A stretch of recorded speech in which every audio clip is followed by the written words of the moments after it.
and welcome to the Merri-Cast, the show that puts you on the fast track to business confidence. This podcast is a little different to the others that we've done to date.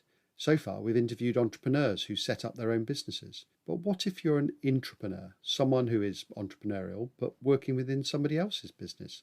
What about the challenges that you face? Well, I found the perfect guest for you, Stijn Smet. This guy is helping all you intrapreneurs out there so much. He's a true expert in his field. I started by asking him to tell me a little more about the organisation that he works for.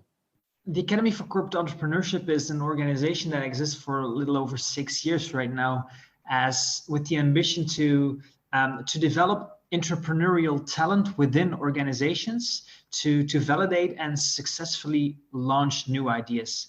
And the reason why we came about this is because we understood that there's a lot of talent that exists within organizations. So a lot of people feel entrepreneurial, although they still are deployed as an employee. And what we like to do is we like to leverage those ambitions and those talents to people who feel up for the challenge, but then support their organization and their growth. So how did you develop an interest in this area? Everyone's got a story and a journey. What makes you so fascinated by this area?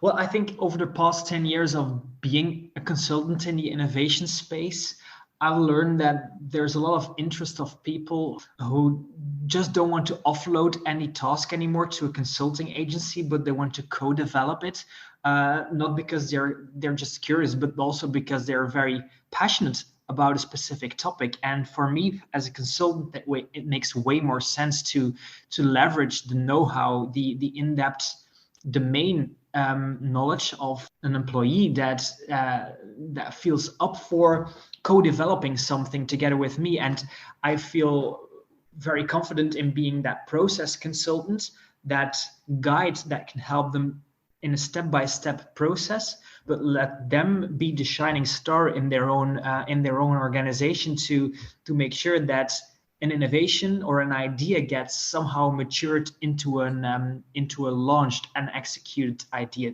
That is something that makes me warm inside, to leverage those people with my experience, with all the methodologies and all the background that I have. And that makes for a great team. So that's why I'm really passionate about this, these services that we provide to these entrepreneurs. It's a wonderful analogy used there about letting their star shine, because I see people who are sometimes either they're underconfident in what they do, or they're confident but they don't have a sort of route map. There are various reasons why they never quite develop the potential for the ideas that they have, and it's just wonderful to know that there is this there's a sort of methodology and a way you actually go about doing that. Now, we pick a theme each week that helps to give the entrepreneurs, or in this case, the entrepreneurs, sort of confidence. And when I think of you, I think of this fascination with innovation, but it doesn't really go smoothly a lot of the time with innovation, does it? And what goes wrong most of the time? Well, it's a really valid question, and in most of the cases, it's a combination of the different factors. But what I have learned from experience is that innovation and innovation management is rather a new discipline when it comes to business management compared to, for example, accounting or something. And although there's best practices in how to deal with innovation, how to deal with innovation governance, it's still a very explorative field, and a lot of corporates are still exploring those pathways to see what resonates with their own corporate culture and how they can accommodate something. So I think that's one part that explains why many of those programs fail. And of course, every piece of the puzzle needs to be right. You need to have the right governance structure, you need to have the right teams, and you need to have the right method of structured de-risking, because if you don't have successful market launches of those innovations, therefore you don't have a successful innovation program. An innovation that is 95% executed is useless, right? So you need to really go till the ninth hole on that. And then I think the most common issues in terms of the organization are a lack of structure. There's not enough supporting structure of people who de-block any procedures that might exist, or there's a lack of rapid validation, and this is something that's very important, but that is one of the key items that always flaw in a corporate context. I attended a recent webinar in which you were starring, and you said that when you think about these sorts of processes and structures, you start with why. I mean, for the benefit of our listeners, could you just explain a little bit more what you mean by that? Yeah, sure. I think I've had the pleasure to consult a variety of companies, and in many cases, innovative ideas, they just sprout, people get excited about a technology or about something they want to fix, and then they start working on them. However, at a certain point in time, the innovation needs to be built. Innovation or investments need to happen, sometimes pretty serious. And at that point in time, many innovative tracks are halted because someone puts their foot in the door, and that's a shame. It's a loss of resources, but also it's a loss of motivation of those entrepreneurs within the organizations. So why start with why? Why do you want to innovate? Do you want to create more operational efficiency? Do you want to leverage certain corporate assets? Do you want to be ready for market disruption, or do you want to explore new revenue streams and business models? Are you aiming for short-term or long-term return on investments? Those are the things that I feel need to be answered first before you can direct a team towards ideating for ideas, because they need to fit into a specific bucket. It must have an impact on all those people you want to take with you as well on the innovation process. Just not about you knowing why, it's about everybody else knowing why as well. Yes, of course. It's about creating transparency, because if you, as an entrepreneur, as someone with a bright idea, if you wanted to take the effort of exploring that opportunity, in most of the cases, it's going the extra mile. It's researching something during the weekend or after the hours. It's preparing like a pitch presentation for your manager. You put in something from yourself, and you want to know how those ideas will be evaluated, where it's likely for you to get the support, but also for organizations, they need to understand what motivates those innovators within the companies. Is it some kind of visibility with senior management that they are talented in a specific domain, or do they just want to experiment with new technologies or with new domains? Do they want to enrich themselves as within their competence field? So it's important to create this transparency and to communicate about why we want to innovate as a company. What do we expect from each other, management, but also innovation executors? I'm fascinated also by something else that you recently said, that you use this phrase enable or kill in terms of innovations. Now, I could relate to that because within my own business, we were thinking about starting a set of webinars on a particular area, but we have put it off for a little while because we don't think we're quite ready. It sounds a bit ruthless. I'd just like you to sort of take me through that process. It sounds like awful to have to sort of kill off these ideas sometimes. Yeah, it is ruthless, but still I'm quite adamant about it. Either you fully support an idea in its discovery all the way through its development, or you should kill it. And this is a decision that a mature review board or an innovation program manager, or when you're the CEO of your own company, this is something that you should be black and white about. So either you shelf it, you put it in a freezer, kill it, whatever you want to call it, but don't let them become zombie projects,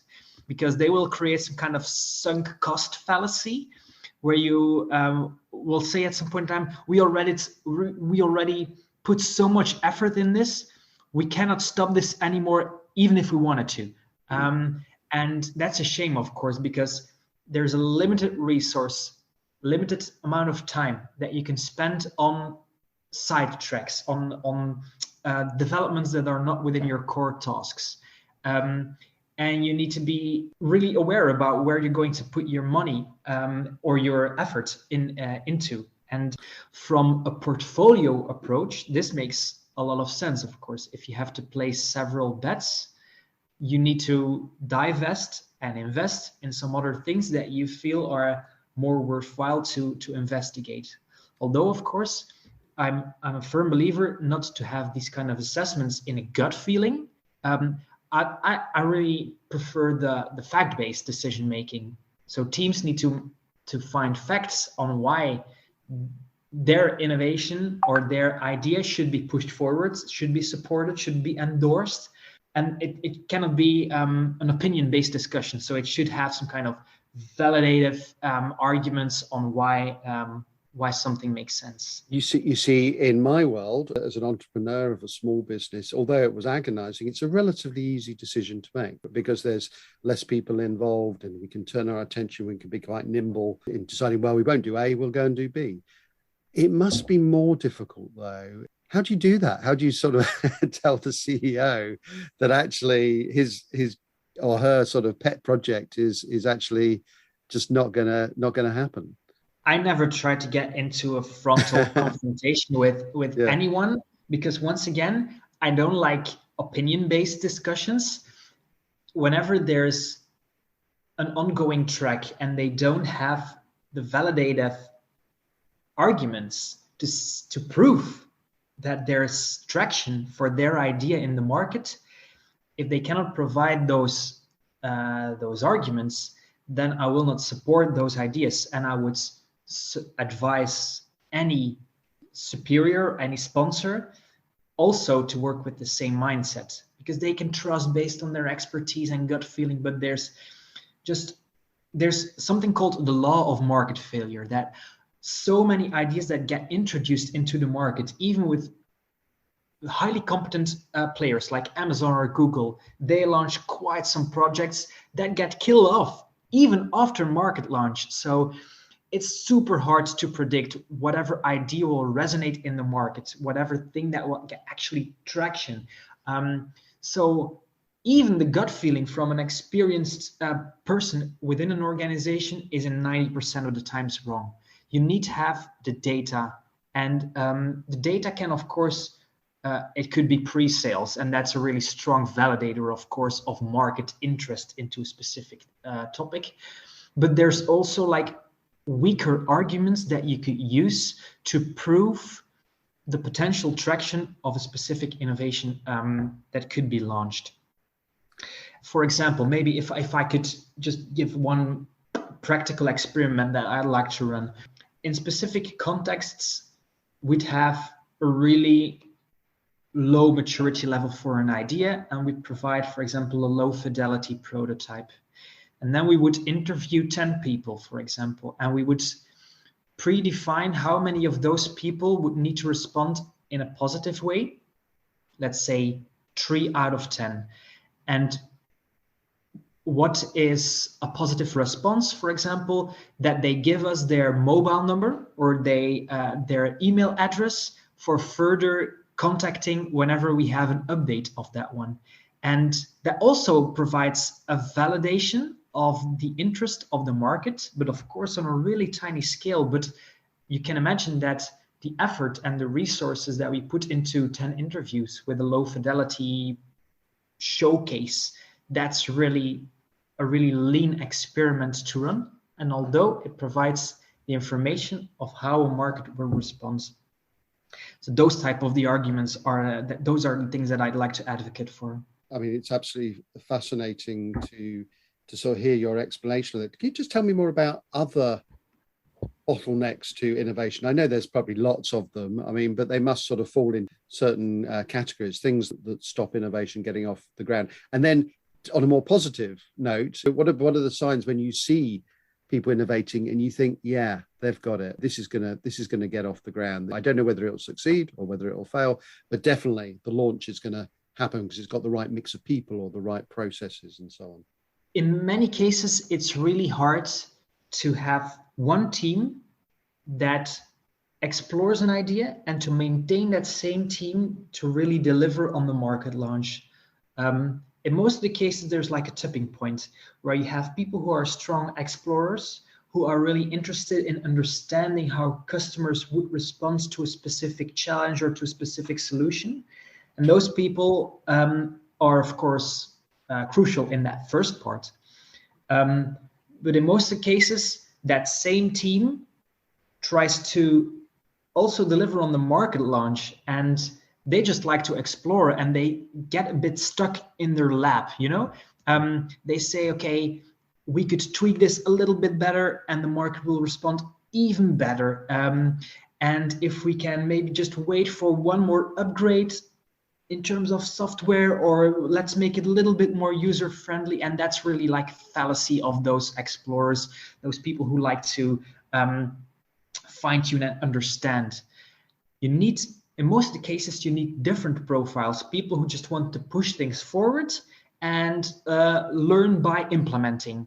So you have something in the market and you try to iterate on that first pilot. And that requires a different breed of people. And I noticed that some innovations fail when they don't feel that this tipping point needs to happen. Like R&D, you have research and development, and there's like a cutoff point in between where you need a different mindset and or different people. And when I like to use some metrics whenever I follow up on innovation teams, and those metrics, they provide me with the insight on whether an idea is going forward or not, and whether I feel confident to reinvest or to double down in the investment to go forward. And those metrics are not only impact-based, like how many pre-sales can you deliver, how many referrals can you get on the internet.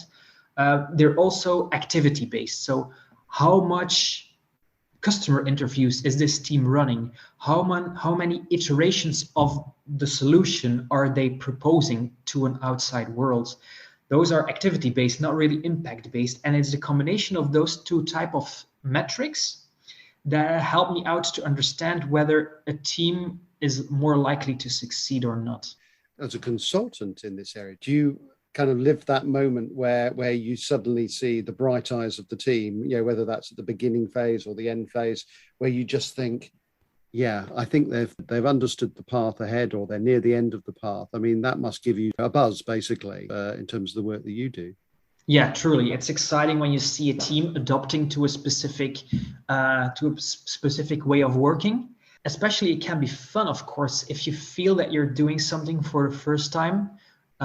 If you feel that you're maybe a bit rebellious in avoiding corporate procedures, and trying to and just finding out that there is another way to innovate, and that you can bypass any red tapes that might exist within a corporate framework, that can be quite exciting for people to feel. But also putting entrepreneurs in front of customers and having them experience a first-hand feedback on what people feel or think about a preliminary solution, that's something that's highly energizing. And in many cases, people outsource like that type of market research. And I think that's always a shame. Of course, there's professionals out there who can host a focus group, for example.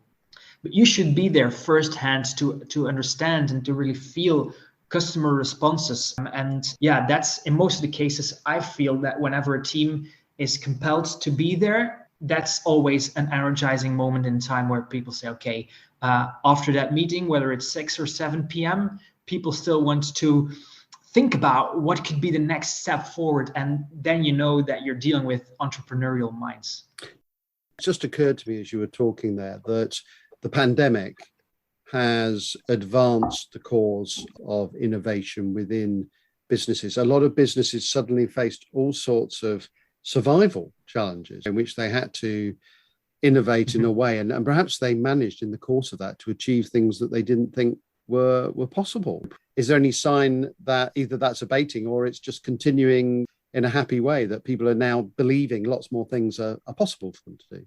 Well, I think although it's really cynical maybe to say so, a good crisis never wastes a good crisis, right?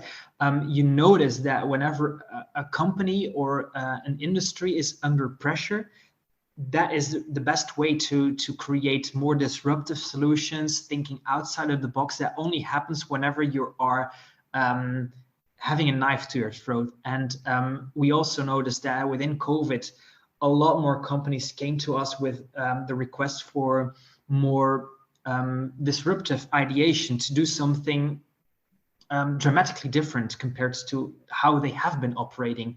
For example, they want to accelerate on digital transformation, of course, not only in ways of communicating and collaborating in a remote setting, but also on how to servitize some of their products, how to create customer satisfaction even when you cannot be there physically. So those type of challenges I've really seen being accelerated during COVID times.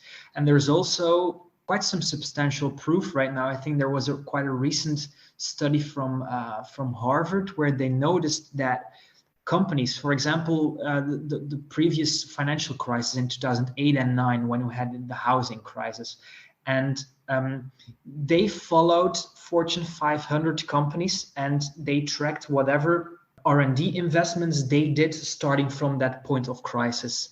And they noticed that companies that doubled down on their R&D efforts during times of crisis, they achieved 10 years later, 2018, 2019, they achieved a significant added growth compared to the companies that didn't within those Fortune 500 companies. So if you do have the money to spend, of course, and the resources and the motivation to do so, it makes sense to really embrace a crisis and go for more. And I would be happy to share with you the research that has been done on that as well, to maybe to embed it as afterwards in this podcast too, because I found it quite astonishing that a crisis actually helps to re-blossom. It's interesting, and yes, we'll share that with our listeners. We're very happy to do that.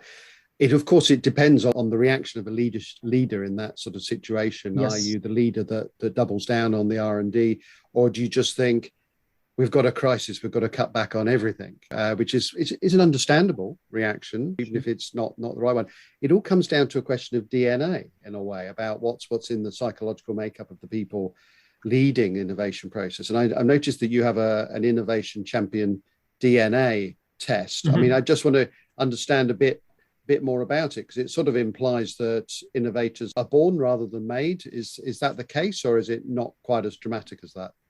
Oh yeah, that's the discussion on nature versus nurture. That's probably like worth a separate podcast. But indeed, we do have an innovation champion DNA test, which is we noticed that it takes a certain type of person to push an idea forward. And although employees can be really talented in their day-to-day job, it doesn't necessarily mean that they are fit for this purpose. Of course, they could be trained, but at a certain point in time, you want an idea to succeed, and you need someone to put their shoulders to it. So we partnered up with an institute to create a science-based test on various levels, like problem resolution skills, analytical mindsets, interacting skills, assuming responsibility, and so forth. So the outcomes of such a test have proven like a really great predictor for the success of an entrepreneurial team. Yeah, so that's our test, and we deploy it quite often whenever we start up a new team. We just like to have a little bit better understanding of who are we dealing with, not only because we don't want to allow them to step into the program, but also to support them on their weakest links, of course. So just to understand a little bit more, we're talking here about certain characteristics. Are we talking about things like introverts or extroverts, table thumpers versus quiet people? Do you mean it in that way, or are there just characteristics in terms of the way they go about their work? There's, of course, personality traits that are involved in it, although an innovation team should be complementary in some way, of course. So if we have a few innovators that are part of a team, we'd like to run the DNA test, and then we can see how they complement each other. It's not necessarily, of course, a matter of being introvert versus extrovert, but it's rather on how you deal with the unknowns that will be part of the innovation challenge or of the journey. How do you deal with roadblocks? Do you get discouraged, or do you want to investigate even more? How well are you able to sell an idea? How well can you respond to feedback and build something new. Those type of skills are being probed in that DNA test. That's brilliant. I mean, Stijn, I could talk to you for ages about this. I mean, what are you up to right now in terms of their particular projects or things like that you're working on that you're particularly excited about that you might want to mention to the listeners? Well, we're currently building a new corporate accelerator program that is dedicated towards the circular economy, like with custom-built e-learning courses and dedicated tools, passionate mentors with experience in this field of work, because we feel that circular economy and sustainability is here to stay. And of course, a lot of companies struggle with how they could contribute in this really big problems space or challenge space, so to speak. So this is something that we really like to support. And we also are upgrading our e-learning curriculum right now for a more B2B context and more trend-sensitive technologies.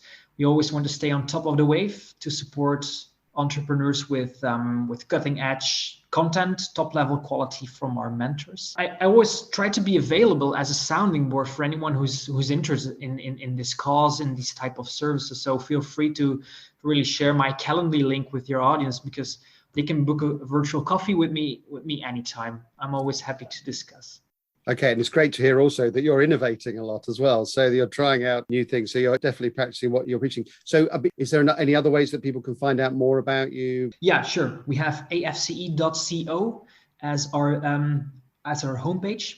This contains some of our brochures, some of our reference materials, but also a direct link to getting in contact with us. We like to co-create any program or any support that we can give to entrepreneurs within corporates, or maybe even on an individual level. So nothing's off limits from where I'm standing. So I'm just passionate about supporting entrepreneurs throughout their journey, and whoever has a challenge ahead, I like to give my best sounding boards to them for sure.